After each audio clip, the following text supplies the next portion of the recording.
बहुत समय पहले सतपुरा घाटी के घने जंगलों के बीच एक ऐसा झरना था जिसके बारे में बहुत कम लोग जानते थे। कहा जाता था कि इस झरने का पानी जादुई है, जो भी इसकी बूंदों को छू ले उसकी हर मनोकामना पूरी हो जाती है। लेकिन इस झरने तक पहुंचना इतना आसान नहीं था। रास्ता खतरनाक था और कई लोगों ने इसे ढूंढने की कोशिश में अपनी जान गंवा दी थी।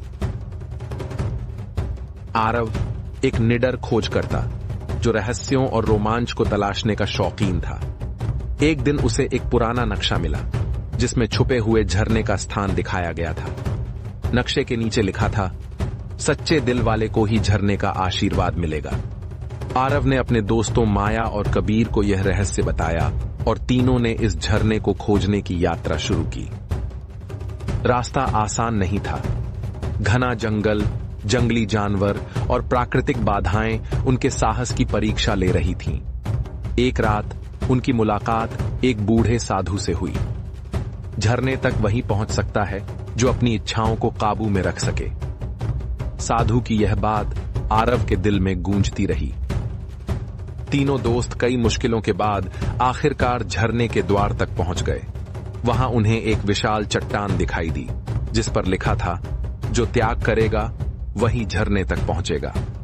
आरव ने अपनी सबसे प्यारी चीज, अपने पिता का दिया हुआ लॉकेट, चट्टान के पास रख दिया। तभी चट्टान सरक गई और झरने का रास्ता खुल गया। झरना स्वर्ग जैसा सुंदर था।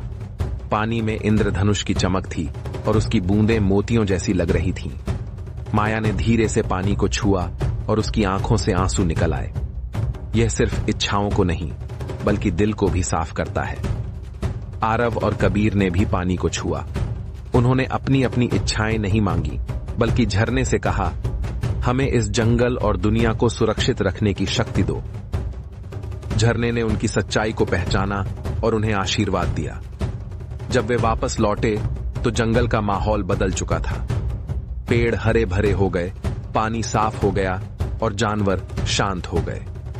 आरव, माया और कबीर ने समझ लिया कि असली खजाना झरने का पानी नहीं बल्कि शुद्ध मन और निस्वार्थता है।